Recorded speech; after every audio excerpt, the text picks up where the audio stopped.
Konnichiwa, I am the MangaMan, and welcome to the very first episode of Confessions of a MangaMan. Today I'm going to be talking about, well, let me first explain this series. I'm getting a little ahead of myself.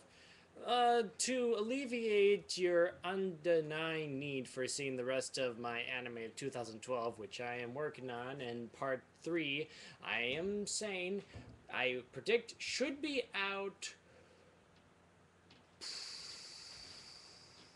in 2 weeks, maybe? Cross your fingers. But anyways, this is something that I just kind of came up with while watching my review of My Santa. And it made me think about Ken Akamatsu's most popular work, Love Hina. And what these MangaMan Confessions are going to be is just me talking casual to you guys about some of the anime or manga series in my past that I admit to have had watched or read. Anyway, Love Hina. Yes, that was a very interesting time for me. I got into Love Hina right around high school or near the end of high school. I think it was like sophomore year though, so it might be somewhere around there. And well, it's that very tender age for any young man, and when you are presented with a book, which I was, that had bare naked ladies, although for some odd reason they didn't have any nipples, which I always felt very odd. It's like, shouldn't they have nipples? They have boobs, but no nipples. It's like, why stop the censorship there? Whatever. And I got into the series from there. I read a couple of the mangas, I purchased a couple of them, and I watched a little bit of the anime series. But after high school, though, I quickly grew less interested in that series or any series really like it. In fact, I went on a harem binge where I just removed myself from any anime series related to harems because I got so sick of Tenchimuyo.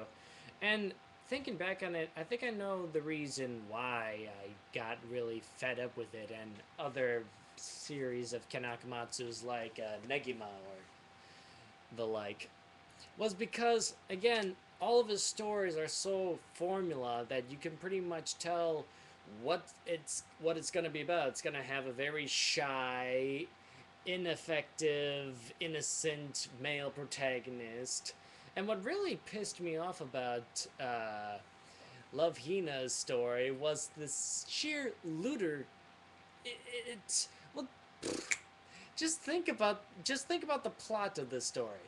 Our main protagonist, Kentaro, very clever there. I think at least if I remember that being his name. I don't know. I'm not doing any back history research on this right now. But he made a promise in preschool, essentially, to a girl that he can't remember the face of, that they would go to this Tokyo University, and if they did, that they would hook up with one another. Or like the little girl said, like she heard this from somebody. Where the heck did you hear that from? Bob the Bum from across the street? I mean, like, what kind of rumor or mythos is that? Like, if you go to a prestigious college, you'll hook up with your one true love. I mean, it's just not only just corny, but very unlikely that that would happen. And for another thing, how do you know both of you will make it into this university? And for another thing, how do you even remember this promise? Are you telling me that throughout middle school, throughout grade school, throughout high school, you've been thinking about this promise that you made to this girl that didn't you ask for her number, or didn't you ask your folks like, hey, do you know the number of that girl that we used to live next to at our old street or near our old house? Is that, couldn't you like look this up? Did you have to go through this convoluted thing that you had to get into this university in order to meet up with this one girl? And for things she said you would hook up with your one true love. That didn't necessarily mean it would be her. You wanted to be her, Kenny, but it's not necessarily going to be her. And they made a point of this in the series by introducing another character, a very ditzy airhead girl that could possibly be the girl from the past or something or whatever. And does it? And let me ask you this: does the promise really matter? Does it? I'm not really sure. I'm not really even sure if she remembered it. Well, it's been hinted that she might have remembered it, but do you see what I mean? How convoluted this plot is? Like, I'm dissecting this right here and showing all the sorts of plot holes that you're already seeing. Why didn't he just ask his parents the number of their next door neighbor? Why didn't he go on his own and look up this information? Why not, if he's in college now, go down to the old house and ask the people that are living in the next door neighbor's house if they know the number? Or do some research, man. If you really care about this girl, like, really do your research. Really, like, go through all the outlets. Now, I'm not saying to stalk the poor girl, but to at least do something more than just hope.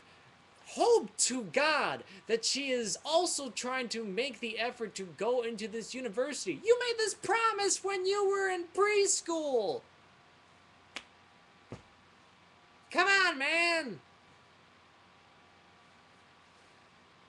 And plus, the harem aspect, what really is depressing about the series is that Love Hina was one of the most influential to the harem genre in general, and it really affected a lot of harems that came after it, especially ones that came right after it. I don't know of any on the top of my head, but. And that really is disappointing because it's not something that somebody should look up to. I mean, yeah, it got popular for God knows what reason. I sure as hell don't know. But yeah, after high school, I just got out of Lavina. Although I remember before I went to college, I think it was my junior or senior year, I got into his other series, Negima. And that series I kind of stayed on with a little longer. What really pointed me out that this was a more adult oriented. I'm gonna confess something here. When I first got the books for Love, Hina, and Negima, I honestly thought that they were secretly porn books because they were like wrapped in plastic saran wrap. So I thought like, oh, these must be some very hardcore books. Look on the back. It says adult teens. Oh, this is gonna be some good shit right here. And then was sorely disappointed with women with no titties. Well, they had titties, but no nipples. Titties without nipples is like ice cream without chocolate syrup. It's just something that you need. Or ice cream with strawberries. Or ice cream with any topping. Then it's just bland ice cream. Which is alright. But you kind of wish for a little bit more. Don't you know? But yeah, I got into Negima for a bit. And I read that series a little bit. I even remember I got past the part where Negima thwarted the plans of this vampire girl. Yeah, there's a vampire girl. I don't understand it. And from what I hear, it was apparently Ken Akamatsu's first attempt at a magic series, like dealing with things like supernatural things, which he admits himself that he wasn't too familiar with, and it definitely shows. Like, the first few mangas of that series were nothing more than our little 10-year-old main protagonist trying to do spells, but would backfire and would either make the girls go horny for him, or would make the girls' boobs grow, or some, like, childish things like that. And honestly, I mean, yeah, it can be funny at times, but it just gets monotonous in a way. And honestly, there's a lot of And honestly, nowadays there are a lot of better series that I look up to as great harem animes, like the Tenchimuyo series, My Bride is a Mermaid. A lot of great series that have really expanded out and really got in depth with our characters. And that's the one thing that I didn't like about Ken Akamatsu's characters, that they were so flat. They weren't three-dimensional.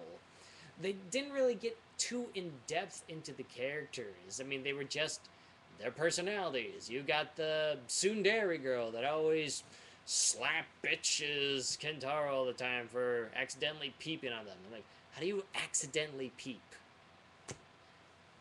And then you have the rough and tough tomboyish girl with her samurai sword. You have the very Genki girl, the very hyperactive one in the foreign diplomat. I think she's Indian. I'm not sure. And you got the shy girl that is so, oh, I really love you, but I can't show my feelings because I'm so embarrassed. Ah. Let's see, how much time do I have here? 11 minutes. And that's another thing. The main protagonists in all of his stories are all the same. They're all the same guy. The ages may vary, but it's essentially the same guy. Very bland. And I believe to be very inspired by himself, Ken Akamatsu. He puts himself into these roles just to fulfill his fantasies. What a sad existence a man must have. But yeah, that is my confession. I confess that I, at one time, liked the Love Hina series, mostly for the porn aspects. And if it wasn't for Love Hina, I wouldn't have known about other harem series or gotten into other series like Tenchimuyo, My Bride is a Mermaid, and the like. So, I have a strange relationship with Love Hina. It doesn't mean that I can't, like, bash it across the face every now and again like I'm doing now. And maybe later on we'll dive into some more of Ken Akamatsu in a proper review. But until then, this is the MangaMan, signing off.